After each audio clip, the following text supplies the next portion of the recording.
الحمد لله رب العالمين والعاقبة للمتقين والصلاة والسلام على أشرف الأنبياء والمرسلين وعلى آله وصحبه وأهل بيته وذرياته أجمعين، أما بعد. أعوذ بالله من الشيطان الرجيم. بسم الله الرحمن الرحيم. ما كان محمد أبا أحد من رجالكم ولكن رسول الله وخاتم النبيين وكان الله بكل شيء عليما. صدق الله العظيم. آمنت بالله العظيم. میں نے آپ کے سامنے سورہ احزاب پارے 22 آیت نمبر 40 کی تلاوت کی ہے. اس آیت کا ترجمہ یہ ہے کہ محمد یعنی ہمارے نبی کریم صلی اللہ علیہ وسلم کہ محمد تم مردوں میں سے کسی کے باپ نہیں ہیں، لیکن اللہ کے رسول ہیں اور نبیوں کے خاتم ہیں، اور اللہ رب العزت تمام چیزوں کو اچھی طرح سے جاننے والے ہیں.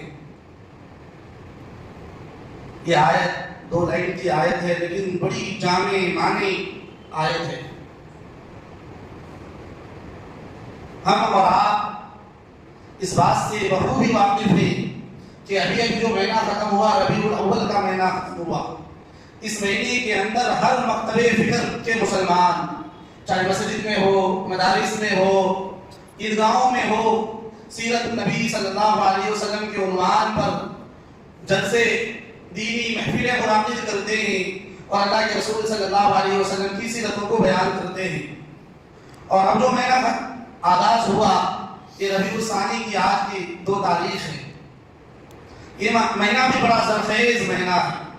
اس مہینے کے اندر بھی بے شمار فضیلتیں آئی ہیں. لیکن جو میں نے آیت پڑھی، اس آیت کا جو تعلق آپ کے ہمارے عقائد سے ہے کہ اللہ رب العزت نے تقریباً کم و بیش 7 لاکھ انبیاء کرام کو اس دنیا کے اندر بھیجا. ان نبیوں کو، ان رسولوں کو بھیجنے کا مقصد کیا؟ 7 لاکھ نبی آئے، رسول آئے، لیکن اللہ رب العزت نے ان نبیوں کو اور رسولوں کو جو بھیجا، اس کے بھیجنے کا مقصد کیا ہے؟ اگر ہم اس بات کو سمجھیں تو اس کے لیے ضروری یہ ہے کہ حضرت آدم علیہ السلام سے لے کر اب تک کروڑوں انسان گزر گئے، اور اس وقت پوری دنیا کے اندر بے شمار لوگ موجود ہیں، اور قیامت تک کتنے انسان آئیں گے اس کا علم اللہ ہی کو ہے. تو اللہ رب العزت نے تو نبیوں کو بھیجا، ان کے بھیجنے کا مقصد ہے، اور اس مقصد کو سمجھنے کے لیے بات ضروری ہے کہ اللہ رب العزت نے آپ کو اور ہم کو کیوں بھیجا ہے دنیا میں. 18ویں پارے کے اندر سورہ مومنون میں ایک آیت ہے، اخیر میں اللہ رب العزت نے اس آیت کے اندر فرمایا اَفَحَسِبْتُمْ، اے انسانوں کیا تم نے یہ خیال کر رکھا ہے کہ ہم نے تم کو بے مقصد بھیجا دنیا کے اندر؟ اَفَحَسِبْتُمْ أَنَّمَا خَلَقْنَاكُمْ عَبَثًا، کیا ہم نے تم کو بغیر مقصد کے دنیا کے اندر بھیجا؟ وَأَنَّكُمْ إِلَيْنَا لَا تُرْجَعُونَ، اور اے انسانوں کیا تم کو ہمارے پاس لوٹ کر نہیں آنا ہے؟ کیا اللہ رب العزت کے بھیجنے کا مقصد یہ ہے کہ ہم دنیا میں آئیں، دنیا کو جمع کریں، کھائیں پیئیں اور دنیا سے چلے جائیں؟ کیا اس مقصد کے لیے بھیجا؟ نہیں، اس مقصد کے لیے نہیں بھیجا. اللہ رب العزت نے آپ کو ہم کو پھر کس مقصد کے لیے بھیجا؟ اللہ رب العزت نے 27ویں پارے کے اندر بیان فرمایا وَمَا خَلَقْتُ الْجِنَّ وَالْإِنسَ إِلَّا لِيَعْبُدُونَ، کہ ہم نے جو جنات کو اور انسانوں کو جو بھیجا اپنی عبادت کے لیے بھیجا، اپنی بندگی کے لیے بھیجا. تو اللہ رب العزت نے انسانوں کو، آپ کو، ہم کو، تمام کو جو اس دنیا کے اندر بھیجا، اس لیے بھیجا کہ آپ اور ہم اللہ کی عبادت کریں. اس عبادت کی تعلیم کو دینے کے لیے اللہ رب العزت نے نبیوں کو اور رسولوں کو بھیجا کہ آپ اور ہم اللہ کی عبادت کیسے کریں، اللہ رب العزت کی بندگی کیسے کریں، نماز پڑھنے کا طریقہ کیا ہے، روزہ رکھنے کا طریقہ کیا ہے، اور دیگر عبادتیں. ان تمام عبادتوں کے لیے اللہ رب العزت نے نبیوں کو بھیجا اور رسولوں کو بھیجا کہ وہ نبی دنیا کے اندر لوگوں کو زندگی گزارنے کی تعلیم دیں اور ساتھ ساتھ اللہ کی عبادت کرنے کا طریقہ بتلائیں۔ اس کام کے لیے اللہ رب العزت نے نبیوں کو اور رسولوں کو بھیجا۔ اگر آپ تاریخ پڑھیں گے تو جب سے اللہ رب العزت نے اس دنیا کے اندر نبی کو بھیجا تب سے دنیا کے اندر لوگوں کا دو گروپ ہو گئے، دو جماعتیں ہو گئی۔ اللہ رب العزت نے چھٹے پارے کے اندر اس کو بھی تفصیل سے بیان کیا کہ جب سے اللہ رب العزت نے نبیوں کو اس دنیا کے اندر بھیجا، مثلا حضرت آدم علیہ السلام اور حوا علیہ السلام پہلے آئے، پھر ان کے ذریعے سے انسانوں کی پیدائش کا آغاز ہوا اور ان کے بیٹے قابل و حابل آئے۔ وہیں سے اختلافات شروع ہو گیا کہ کچھ لوگ ایسے ہیں جو اللہ کی عبادت کرنے والے ہیں اور کچھ لوگ ایسے ہیں جو اللہ کی عبادتوں سے دور بھاگنے والے ہیں، اللہ کا انکار کرتے ہیں، نبیوں کا اور رسولوں کا انکار کرتے ہیں، ان کو ملحدین کہتے ہیں۔ اللہ رب العزت نے سورہ نساء کے آیت نمبر 150 کے اندر بیان کیا، ان الذین یکفرون باللہ ورسلہ، کہ یقیناً دنیا کے اندر کچھ لوگ ایسے ہیں جو اللہ رب العزت کا انکار کرتے ہیں اور اللہ کے رسولوں کا انکار کرتے ہیں، یعنی ان کا کوئی مذہب ہی نہیں ہے، ان کو ملحدین کہتے ہیں، لا مذہب۔ دنیا کے اندر وہ لوگ جو کسی کی بھی عبادت نہ کرے، کسی کی بھی بندگی نہ کرے، اس کو ملحدین کہتے ہیں، لا مذہب، ان کا کوئی دین نہیں ہے۔ اللہ رب العزت ایسے لوگوں کو ہلاک و برباد فرماتے ہوئے آ رہے ہیں، آج سے نہیں۔ چنانچہ اس دنیا کے اندر سب سے پہلے اللہ رب العزت نے حضرت نوح علیہ السلام کو رسول بنا کر بھیجا اور انہوں نے 950 سال تک لوگوں کو صرف ایک بات کی تعلیم دی کہ لوگوں صرف ایک رب کی عبادت کرو۔ 950 سال میں صرف 80 یا 82 لوگ اسلام قبول کریں، باقی سب کے سب کافر تھے، سب کے سب اللہ رب العزت کے انکار کرنے والے تھے، اللہ کے رسول حضرت نوح علیہ السلام کے انکار کرنے والے تھے۔ اللہ رب العزت نے پانی کا عذاب بھیجا اور سب کے سب کو غرق کر دیا، برباد کر دیا۔ تو جتنے بھی دنیا کے اندر نبی اور رسول آئے، اگر وہ اللہ کی عبادت کرنے والے ہیں اور رسولوں کی اطاعت کرنے والے ہیں تو وہ مسلمان ہیں، اور جو اللہ رب العزت کا انکار کرے، رسولوں کا انکار کرے، ان کا کسی بھی دین سے کوئی تعلق نہیں، تو اس کو ملحدین کہتے ہیں۔ اور جتنے بھی نبی آئے اس کے قوم میں ایسے لوگ پیدا ہوئے، اور اللہ رب العزت نے کسی کو آندھی کے ذریعے ہلاک و برباد کر دیا، کسی کو زلزلہ کے ذریعے ہلاک و برباد کر دیا، کسی کو پتھروں کے عذاب کے ذریعے ہلاک و برباد کر دیا۔ یہ سلسلہ چلتا رہا حتیٰ کہ 1.25 لاکھ انبیاء کرام اس دنیا کے اندر آ گئے، اور سب سے اخیر میں نبی کریم صلی اللہ علیہ وسلم تشریف لائے۔ میں نے جو آیت پڑھی اس آیت کا خلاصہ بھی یہی ہے کہ محمد صلی اللہ علیہ وسلم تمہارے آبا و اجداد میں سے نہیں ہے، تمہارے والد نہیں ہے، ولیکن رسول اللہ، وہ اللہ کے رسول ہیں۔ اور کیسا رسول ہے؟ بالکل آخری رسول ہے۔ آج کل ہمارے ملک کے اندر اور پوری دنیا کے اندر بغاوت ایک قسم کا فتنہ پھیل رہا ہے،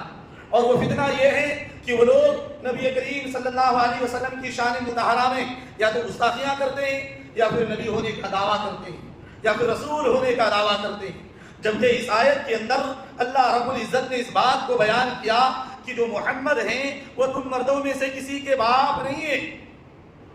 ولیکن رسول اللہ، لیکن وہ اللہ کے رسول ہیں، وخاتم النبیین، اور نبیوں کو ختم کرنے والے۔ نبیوں کو ختم کرنے کا مطلب کیا ہے؟ نبیوں کو ختم کرنے کا مطلب یہ ہے کہ اس دنیا میں لوگوں کی ہدایت کے لیے، لوگوں کی اصلاح کے لیے اللہ رب العزت نے جو 1.25 لاکھ نبیوں کو بھیجا، ان میں سب سے اخیر میں حضرت محمد مصطفیٰ صلی اللہ علیہ وسلم کو بھیجا۔ اب اس کے بعد کوئی نبی آنے والا نہیں ہے، کوئی رسول آنے والا نہیں۔ اب اگر کوئی بندہ اس بات کا دعویٰ کرے یا اعتقاد رکھے یا یقین رکھے کہ نہیں نبی آنے والے ہیں یا رسول آنے والے ہیں، نعوذ باللہ، تو وہ ایمان سے خارج ہے، وہ اسلام سے خارج ہے، وہ کافر ہے، اس کا دین اسلام سے کوئی تعلق نہیں ہے۔ اس لیے کہ جو آخری کتاب ہے وہ قرآن کریم ہے، قرآن مقدس ہے، اور اس آیت کے اندر اللہ رب العزت نے اس بات کو بیان کیا کہ نبی کریم صلی اللہ علیہ وسلم یہ اللہ کے رسول ہیں اور نبیوں کے خاتم ہیں، یعنی تمام نبیوں کے بعد تشریف لائے۔ اس سے پہلے جو رسول آئے ان میں سے کچھ لوگ حضرت موسیٰ علیہ السلام کے ماننے والے ہیں، ان کو یہودی کہتے ہیں، کچھ لوگ سیدنا حضرت عیسیٰ علیہ نبینا علیہ السلام کے ماننے والے، ان کو عیسائی کہتے ہیں، اب اگر کوئی اس دور کے اندر حضرت موسیٰ یا حضرت عیسیٰ یا اور کسی شخص کے نبی ہونے کا دعویٰ کرے تو وہ سب کے سب کافر ہیں، وہ سب کے سب دین اسلام سے خارج ہے، ایمان سے خارج ہے، اس کا قرآن سے، حدیث پاک سے اور شریعت محمدیہ سے ان کا کوئی تعلق نہیں ہے۔ تو ہم کو اس بات کی سمجھنے کی ضرورت ہے کہ نبی کریم صلی اللہ علیہ وسلم آخری نبی ہیں، اللہ کے آخری رسول ہیں، آپ کی لائی ہوئی تعلیمات کو، شریعت کو، اس پر خود بھی عمل کرنا ہے اور اس کو عام بھی کرنا ہے۔ چنانچہ اللہ رب العزت نے دوسرے مقام پر ارشاد فرمایا کہ بعض لوگ جو یہودی ہیں ان کے بارے میں آتا ہے کہ یہودی آج بھی اس بات کا دعویٰ کرتا ہے کہ حضرت موسیٰ علیہ نبینا علیہ الصلوۃ والسلام یہ آخری نبی، ان کو نبی مانتے ہیں، لیکن وہ لوگ جو یہودی لوگ ہیں آج کے دور کے بھی وہ حضرت عیسیٰ علیہ نبینا علیہ السلام کو نبی نہیں مانتے، اور جو عیسائی ہیں وہ حضرت عیسیٰ علیہ نبینا علیہ السلام کو اللہ کا نبی مانتے ہیں، لیکن نبی کریم صلی اللہ علیہ وسلم کی رسالت کا انکار کرتے۔ تو اس دور میں اگر کوئی حضرت موسیٰ علیہ السلام یا حضرت عیسیٰ علیہ السلام کا دعویٰ کرے اور انہیں کو نبی برحق سمجھے اور نبی کریم صلی اللہ علیہ وسلم کو آخری نبی، آخری رسول تسلیم نہ کرے تو وہ کافر ہے۔ حدیث پاک کے اندر آتا ہے، تمام حدیث کی کتابوں میں حدیث ہے کہ ایک مرتبہ حضرت عمر رضی اللہ تعالیٰ مدینہ المنورہ کے اندر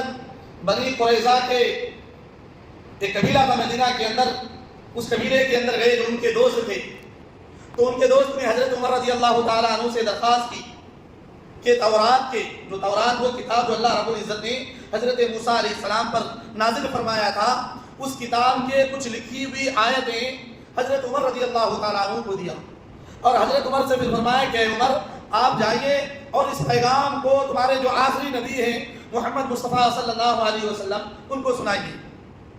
چنانچہ حضرت عمر رضی اللہ تعالیٰ عنہ پڑھے لکھے آدمی تھے، ان اوراق کو لے کر آئے اور نبی کریم صلی اللہ علیہ وسلم مسجد نبوی کے اندر تشریف فرماتے، اور بھی بہت سے صحابہ کرام موجود تھے۔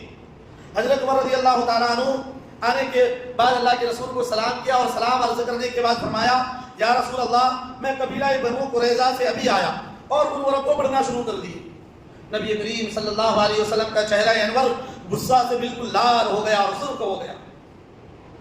تو اس مجلس کے اندر حضرت عبداللہ ابن ثابت رضی اللہ تعالیٰ عنہ بھی موجود تھے، انہوں نے فرمایا کہ عمر آپ کیا پڑھ رہے ہیں، کیا آپ نبی کریم صلی اللہ علیہ وسلم کے چہرے کو نہیں دیکھ رہے؟ جب حضرت عمر رضی اللہ تعالیٰ عنہ نے اپنا چہرہ اٹھایا تو کیا دیکھ رہے ہیں کہ نبی کریم صلی اللہ علیہ وسلم غصے سے لال ہو رہے ہیں۔ فوراً حضرت عمر رضی اللہ تعالیٰ عنہ نے فرمایا، رضیت باللہ ربا وبالاسلام دینا وبمحمد النبی صلی اللہ علیہ وسلم، کہ محمد صلی اللہ علیہ وسلم ہم اپنے رب کو رب مانتے ہوئے راضی ہیں، اور آپ کو اور آپ کی لائی ہوئی تعلیمات کو، دین کو، اس کو دین اسلام مانتے ہوئے راضی ہیں، اور آپ کو آخری نبی تسلیم کرتے ہوئے راضی ہیں۔ اس کے بعد نبی کریم صلی اللہ علیہ وسلم کا غصہ ٹھنڈا ہوا، پھر نبی کریم صلی اللہ علیہ وسلم نے فرمایا کہ عمر اس وقت اگر تمہارے درمیان حضرت موسیٰ علیہ نبینا علیہ السلام بھی تشریف لے آئے، اس وقت اگر تمہارے درمیان حضرت موسیٰ علیہ نبینا علیہ السلام تشریف لے آئے اور تم لوگ مجھ کو چھوڑ کر اس کی اتباع کرنے لگو، ان کی پیروی کرنے لگو، تو یاد رکھو کہ تم سب کے سب گمراہ ہو جاؤ گے، اس لیے کہ موسیٰ آخری نبی نہیں ہے یا عیسیٰ علیہ السلام آخری نبی نہیں ہے،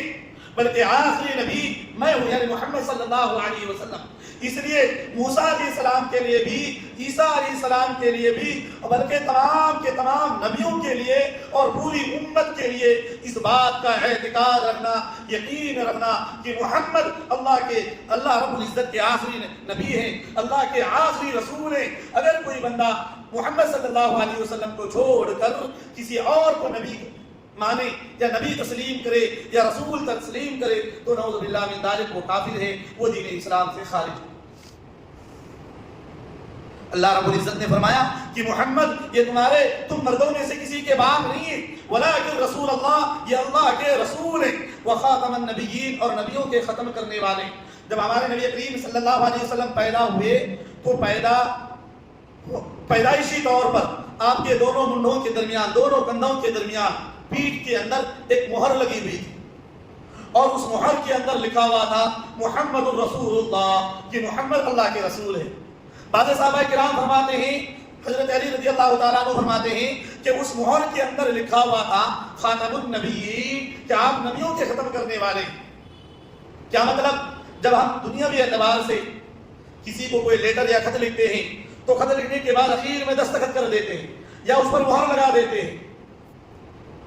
یا گورنمنٹ کی اس پر مہر لگا دی جاتی ہے کہ جو قانون پاس ہو گیا اب یہ آخری قانون ہے، اس کے بعد کوئی قانون تبدیلی ہونے والا نہیں ہے۔ ایسے ہی نبی کریم صلی اللہ علیہ وسلم کے دونوں منڈوں کے درمیان جو مہر تھا پیدائشی طور پر، اس مہر کے اندر یا تو لکھا ہوا تھا خاتم النبیین جیسا کہ اس آیت پاک کے اندر ہے، یا پھر یہ کہ یہ لکھا ہوا تھا محمد رسول اللہ، کہ محمد اللہ کے رسول صلی اللہ علیہ وسلم ہے، محمد اللہ کے رسول ہے۔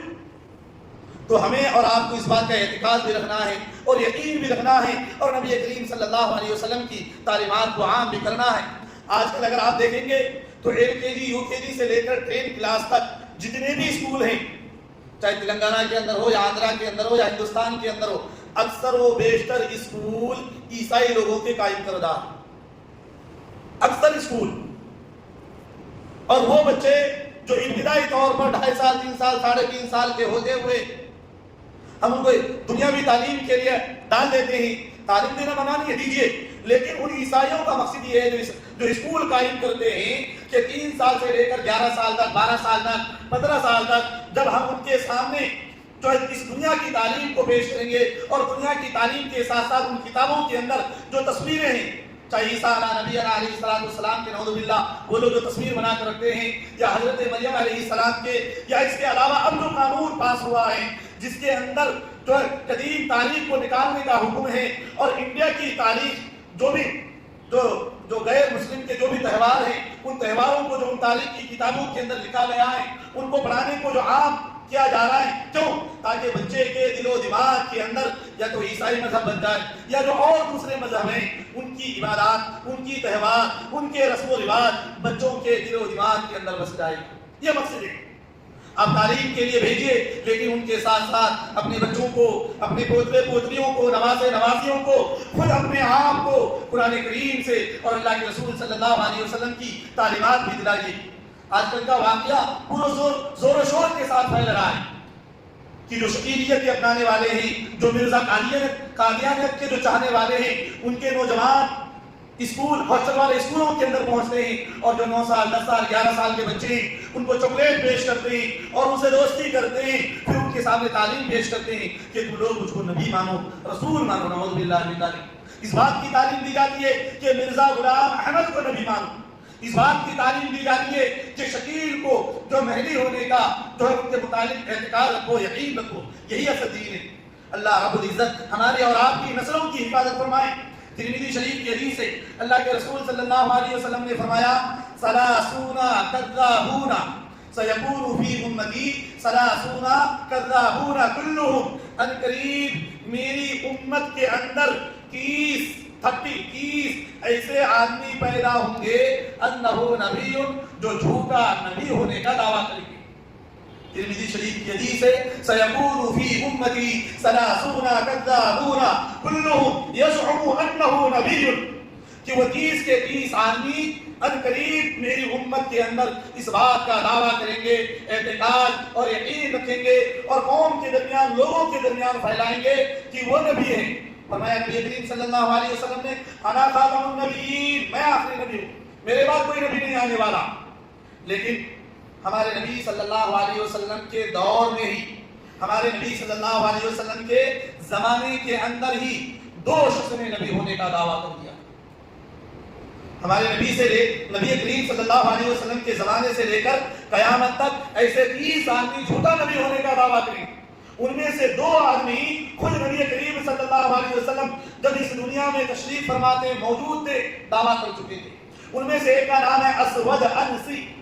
یہ ملک یمن کا رہنے والا تھا۔ نبی کریم صلی اللہ علیہ وسلم کو وحی کے ذریعے معلوم ہو گیا کہ ملک یمن کے اندر ایک شخص ہے جو نبی ہونے کا دعویٰ کرتا ہے، تو نبی کریم صلی اللہ علیہ وسلم نے صحابہ کرام کے ایک لشکر کو، ایک جماعت کو ان سے مقابلہ کرنے کے لیے بھیجا۔ یہ اسود انسی کون تھا؟ یہ پڑھا لکھا آدمی تھا، زبان کے اندر سلاست تھی، بولنے کی ایک جو ملکہ ان کو حاصل تھا، اور نام ان کا انسی تھا۔ اسود اس کو اس لیے لگاتے ہیں اسود انسی کہ اسود کے معنی کالا، وہ آدمی دیکھنے میں بالکل بدصورت، بد شکل کے، بد حیت کے تھے. اللہ کے پیدا کرنا اس پر اعتراض نہیں ہے،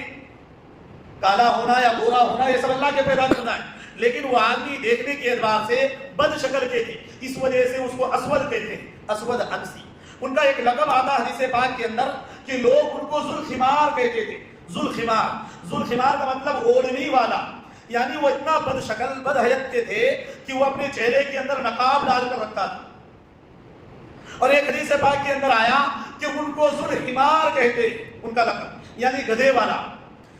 جیسے لوگ آج کل اپنے گھروں کے اندر کتا وغیرہ پالتے ہیں، بلی وغیرہ پالتے ہیں، بلی کو بیٹھنے کے لیے کہتے ہیں تو وہ بلی بیٹھ جاتی ہے، ایسے ہی کتے کو جو کہتے ہیں وہ حکم مانتا ہے. ایسے ہی اس آدمی نے ایک کتے کو، ایک گدھے کو تعلیم دے رکھا تھا، اور وہ جو کچھ گدھا سے کہتا تھا گدھا وہ کرتا تھا. تو اس آدمی نے نبی ہونے کا دعویٰ کیا تھا. تو اللہ کے رسول صلی اللہ علیہ وسلم نے جو صحابہ کرام کے لشکر کو بھیجا، اس لشکر کے اندر ایک صحابی تھا فیروز دہلوی رضی اللہ تعالیٰ عنہ. انہوں نے اس جھوٹے نبی کے دعوے کرنے والے کو مار ڈالا، اور اللہ کے رسول صلی اللہ علیہ وسلم کو وحی کے ذریعے اس بات کا علم ہو گیا کہ ملک یمن کے اندر جس نے نبی ہونے کا دعویٰ کیا، میرے ساتھی نے، میرے صحابہ نے، میرے بھیجے ہوئے لشکر نے ان کو مار ڈالا. پھر جب وہ لشکر ملک یمن سے مدینہ المنورہ تشریف لاتے ہیں، اتنا میں نبی کریم صلی اللہ علیہ وسلم اس دنیا کو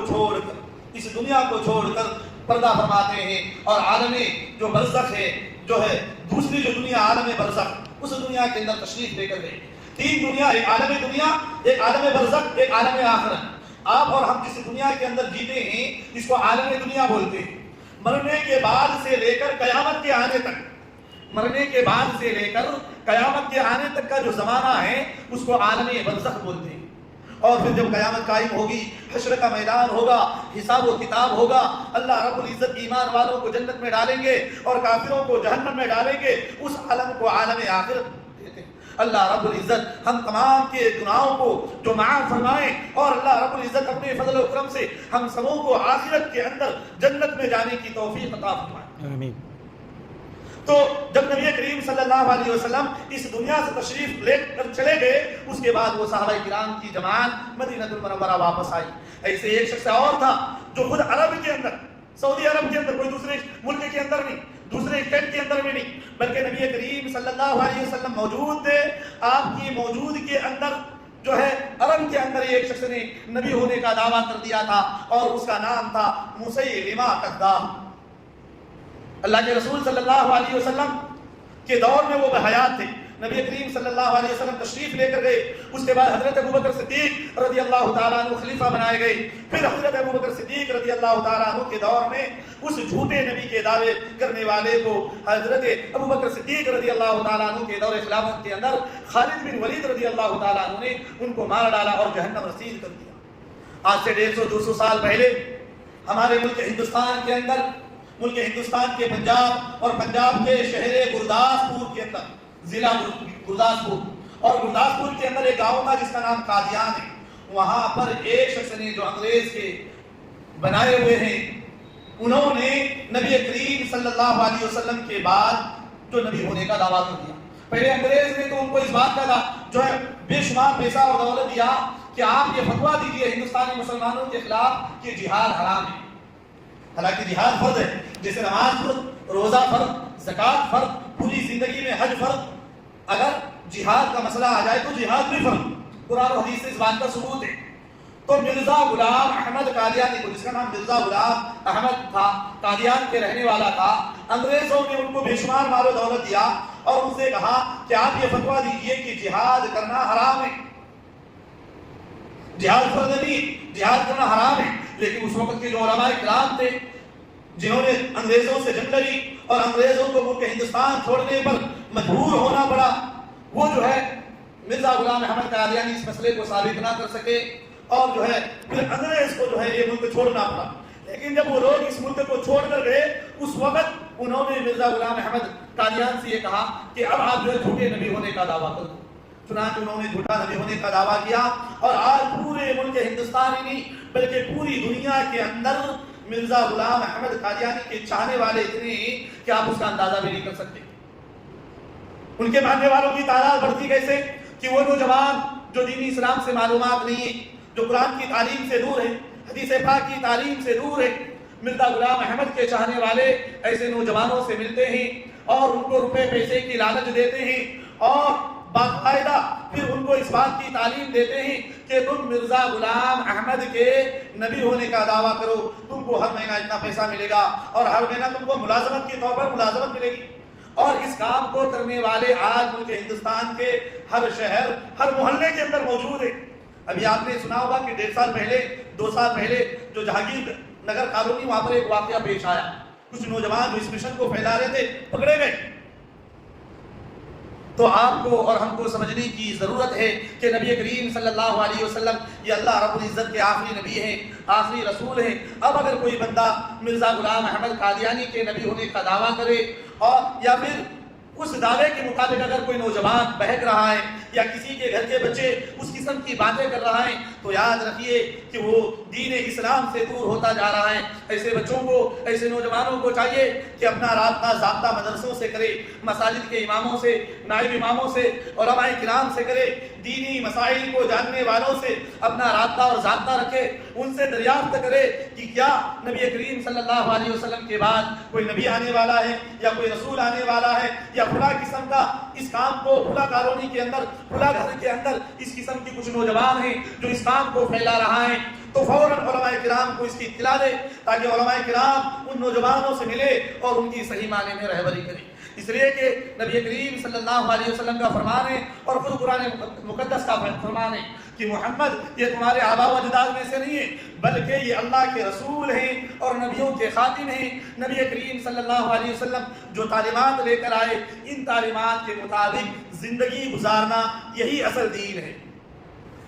تو اس لیے ہمارے اندر اور آپ کے اندر یہ شوق، یہ جذبہ پیدا کیجیے کہ ہم قرآن کریم کو پڑھنے والے بن جائیں اور سمجھنے والے بن جائیں اور عمل کرنے والے بن جائیں۔ ایسے ہی حدیث پاک کو پڑھنے والے، سمجھنے والے اور اس پر عمل کرنے والے بن جائیں۔ اس قسم کی جو بھی دینی محفلیں ہوں، خواہ مدرسے میں ہوں یا مساجد کے اندر ہو یا کسی اور جگہ ہوتی ہوں، تو ان دینی محفلوں کے اندر جڑیں، اپنا ربط پیدا کریں اور قرآن کریم اور حدیث پاک کے مسائل کو سنیں اور اس کے مطابق عمل کرنے کی کوشش کریں۔ اللہ رب العزت سے دعا ہے کہ اللہ رب العزت آج کی اس مجلس کو قبول فرمائے۔ اللہ رب العزت نے